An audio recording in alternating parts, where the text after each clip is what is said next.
जो उसने अपने लिए बनवाया था और उसे एक तारीख परअसरार गड्ढे के ऊपर रखवाया था। एक ऐसा तख्त जो उसे जिस्मानी तौर पर सबसे बुलंद कर देता था। गोया उसकी कुर्सी की बुलंदी उसके तकब्बुर की बुलंदी के बराबर थी। चाहे ये खास तफसील सच्ची हो या ना हो, उसूल वाजह है। कारून चाहता था कि उसे देखा जाए, यहां तक कि उसकी पूजा की जाए। इसलिए नहीं कि वो कौन था, बल्कि इसीलिए कि उसके पास क्या था। और मकसद के बगैर दौलत का सबसे भैया का पहलू यह है कि यह कभी भी काफी नहीं होती। आदमी सोचेगा कि दुनिया के आधे सोने वाला शख्स मुतमईन, महफूज और परसुकून महसूस करेगा, लेकिन इसके बरक्स हुआ। कारून मजीद जमा करता गया। लंबी चोगे, भारी शान ओ शौकत, बुलंद ओ बाला दावे, ज्यादा नौकर और बड़े जुलूस। वो दौलत जो उसे आजादी दिलाने वाली थी, एक कैद खाना बन गई। वो रुक नहीं सकता था, क्योंकि रुक जाने का मतलब यह तस्लीम करना था कि इनमें से किसी चीज ने भी हकीकत में उस खाली को नहीं भरा। आज के माहिरीन नफ्सियात इसे हेडोनिक ट्रेडमिल कहते हैं। चाहे आप जितना भी कुछ हासिल कर लें, इत्मीनान खत्म हो जाता है और आपको वही अर्जी सरूर महसूस करने के लिए मस्जिद की जरूरत पड़ती है।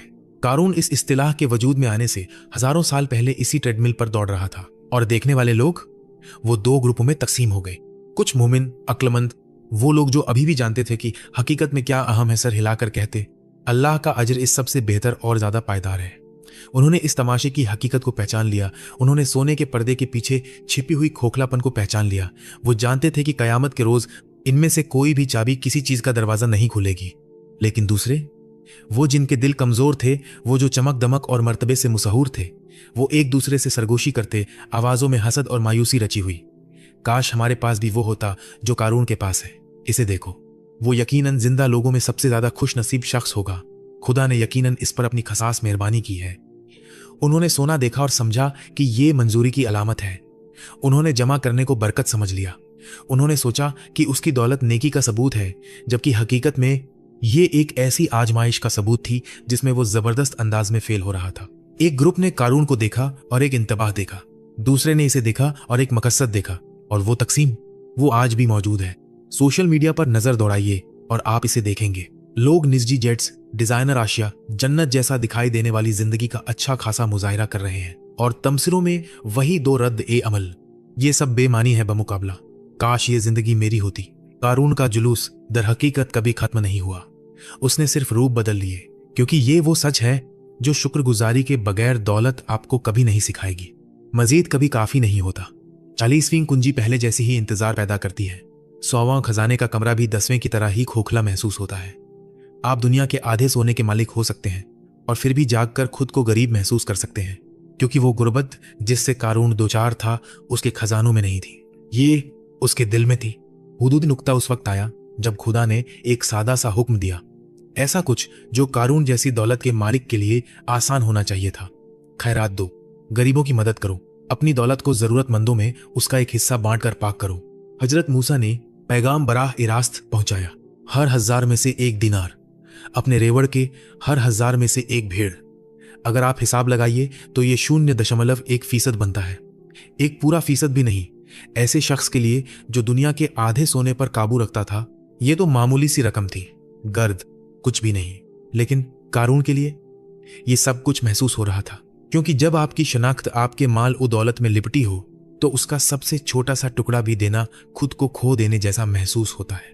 वो वहां खड़ा अपने चचेरे भाई पने ही खून के रिश्ते को खुदा का हुक्म बयान करते हुए सुन रहा था, और उसके सीने में एक जंग छिड़ गई। इताअत बमुकाबला लगाओ, ईमान बमुकाबला खौफ। उसकी साबिक अकीदत की आवाज सरगोशी कर रही थी, बस दे दो, ये तुम्हारे लिए कुछ नहीं है। लेकिन लालच की आवाज उससे भी ज्यादा जोर से चीख रही थी, ये तुम्हारा है, तुमने इसे मेहनत से कमाया है, तुमने अपनी मेहनत की कमाई क्यों दूं। लालच जीत गया, लेकिन कारून इतना होशियार था कि वो जानता था कि वो साफ इनकार नहीं कर सकता था। आप पूरी कौम के सामने एक नबी को इनकार नहीं कर सकते और अपनी हैसियत बरकरार रखने की उम्मीद नहीं कर सकते। लिहाजा वो मान गया। उसने सर हिलाया, उसने सही बातें कही। फिर वो घर गया और उसका रंजिश एक जहरीले जख्म की तरह सड़ने लगा, और यहीं से साजिश शुरू हुई। अगर वो मूसा को खुलेआम मुस्तरद नहीं कर सकता था तो वो उन्हें किसी और तरीके से तबाह करेगा। वो मूसा की साख को इस कदर बिगाड़ देगा कि कोई भी दोबारा उनकी बात ना सुने, न सदकात के बारे में, न खुदा के बारे में, न किसी भी चीज के बारे में। और कारून जानता था कि यह कैसे करना है। एक ऐसे मुआशरे में जो करीब हर चीज से ज्यादा इज्जत और पाकीज़गी को अहमियत देता था, नबी पर बदकारी का इल्जाम लगाइए, इसे अवामी बनाइए, इसे एक रुस्वा कौन स्कैंडल बनाइए और इसे साबित करके रहो। तो उसने एक औरत को ढूंढा, एक ऐसी रिश्वतखोर औरत जो पूरी बस्ती में जानी जाती थी, जिसकी शोहरत पहले ही बर्बाद हो चुकी थी। वो उसके पास एक ऐसी पेशकश लेकर गया जिसे वो ठुकरा न सकती थी। उसकी सोच से भी बढ़कर दौलत। अगर वो पूरी कौम के सामने खड़ी होकर मूसा पर इल्जाम लगाए कि उन्होंने उसे रिश्वत देने की पेशकश की, झूठा इल्जाम अवामी तौर पर, ड्रामाई अंदाज में, वो मान गई। कारून ने बेहतरीन मौका फराहम किया। वो मूसा के पास गया और ला, लोग आपसे सुनना चाहते हैं, वो बाहर जमा हो रहे हैं, आइए उन्हें सिखाइए। मूसा बेखबर होकर मजमू से खिताब करने के लिए बाहर निकले। कारून करीब ही बैठा, देखता और इंतजार करता रहा। मजमू बढ़ता गया और ठीक वक्त पर कारून ने औरत को इशारा किया। वो हजूम में से होती हुई बराह ए रास्त कारून के सामने रुक गई, इतनी बुलंद आवाज में कि सब सुन सके। उसने कहा, कारून, तुम मूसा को क्यों नहीं कहते कि वो मुझे तंग करना बंद करे? हजूम हैरान रह गया। गोया खामोशी ने सब कुछ दबा दिया। सबकी नजरें मूसा पर ठहर गईं। मूसा ने, जो परस्कून मगर पक्के इरादे के मालिक थे, ऐसे सवाल किए जिनके बारे में वो पहले ही जानते थे कि वो मुअज्जिम को फंसाने वाले होंगे। चोरी की सजा क्या है? उन्होंने लोगों से पूछा। उन्होंने जवाब दिया, हाथ काट दिया जाता है। मूसा ने इजरार किया, और अगर मैंने चोरी की हो? उन्होंने कहा, तो तुम्हारा हाथ भी। मूसा ने पूछा, और जिना की सजा क्या है? उन्होंने जवाब दिया, कलाई तोड़ना। मूसा ने पूछा, यहां तक कि अगर वो मैं हूं? उन्होंने तस्दीक की, यहां तक कि तुम भी। फिर मूसा ने औरत की तरफ देखा और यहीं पर कारून का मंसूबा चकनाचूर हो गया। मैं तुमसे पूछता हूं, मूसा ने कहा। उनकी आवाज सच्चाई के बोझ से भारी थी। इस जात की कसम जिसने तौरात नाजिल की, इस खुदा की कसम जिसे तुम जानने का दावा करते हो, क्या वो बात जो कारून ने तुम्हें कहने को कहा है हकीकत में सच है? इस लम्हे कुछ हुआ। शायद ये खुदा का नाम लेना था, शायद ये मूसा की आंखों में देखना था, शायद उसका जमीर जो बरसों की बका और गुनाहों के नीचे दब गया था अचानक जाग गया। लेकिन जो भी था, वो ऐसा करने की हिम्मत न कर सकी। उसकी आवाज कांप रही थी। नहीं, उसने कहा, आप बेकसूर हैं। कारून ने मुझे झूठ बोलने के लिए पैसे दिए थे। उसने कहा था कि मैं सबके सामने आप पर बेअसास इल्जाम लगाऊं। मुझे माफ कीजिए, मुझे माफ कर दीजिए। हजूम में हलचल मच गई। सदमा, गुस्सा, धोखा, सबकी नजरें मूसा से हटकर कारून पर ठहर गईं। वो आदमी जिसके पास सब कुछ था, दौलत, मर्तबा, असर और रसूख, अब उसके पास शर्मिंदगी के सिवा कुछ न था। उसका मंसूबा जो मूसा को तबाह करने के लिए था, उसके बजाय उसकी अपनी बदअनवानी को सबके सामने बेनकाब कर गया था।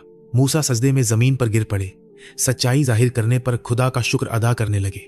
लेकिन जब वो उठे तो ये शुक्रगुजारी किसी और चीज में बदल गई। मुकद्दस गुस्सा, वो गुस्सा जो उस वक्त आता है जब कोई न सिर्फ आपको तबाह करने की कोशिश करे, बल्कि आपके लाए हुए पैगाम को भी, जब वो सच्चाई के खिलाफ झूठ का हथियार इस्तेमाल करे। कारून ने एक ऐसी हद पार कर दी थी जिसे वो कभी वापस नहीं पलट सकता था, और इसी लम्हे उसका अंजाम तय हो गया था। ज्यादातर लोग जब इस तरह अवामी तौर पर जलील किए जाएं तो पीछे हट जाएंगे, माफी मांगेंगे, गौर व फिक्र करेंगे, शायद तौबा भी कर लें। लेकिन कारून ज्यादातर लोगों जैसा नहीं था। उसका अना बहुत बड़ा था, जो बरसों के बेकाबू गुरूर से सख्त हो चुका था। लिहाजा अपनी साजिश बेनकाब होने के बाद शर्मिंदगी में सर झुकाने के बजाय उसने अपनी अंध को मजीद बढ़ा दी। ज्यादा सख्त, ज्यादा बुलंद आवाज से, पहले से कहीं ज्यादा सरकश होकर उसने अपने जहन में एक नया बयानिया तख्लीक किया जो हर चीज को जायज ठहराता था। और वो कुछ यूं था, अगर खुदा हकीकत में मुझसे नाराज होता तो क्या वो मुझे ये सारी दौलत देता? जाहिर है मेरी दौलत इलाही फजल का सबूत है। मुझे इसलिए बरकत दी गई है क्योंकि मैं बरकत का हकदार हूं। ये एक खतरनाक इल्हियात है, ये ख्याल कि मादी कामयाबी रूहानी मंजूरी के बराबर है, कि आपका बैंक अकाउंट खुदा के साथ आपके मकाम की अक्कासी करता है। आज लाखों लोग इस झूठ पर यकीन रखते हैं, बिल्कुल वैसो ही जैसे उस वक्त कारून करता था। वो दौलत देखकर नेकी का गुमान करते हैं, वो गुर्बत को इलाही सजा और खुशहाली को इलाही इनाम के बराबर समझते हैं। कारून ने इससे भी आगे बढ़कर यह दलील देना शुरू कर दिया कि उसकी दौलत असल में खुदा की दी हुई ही नहीं थी।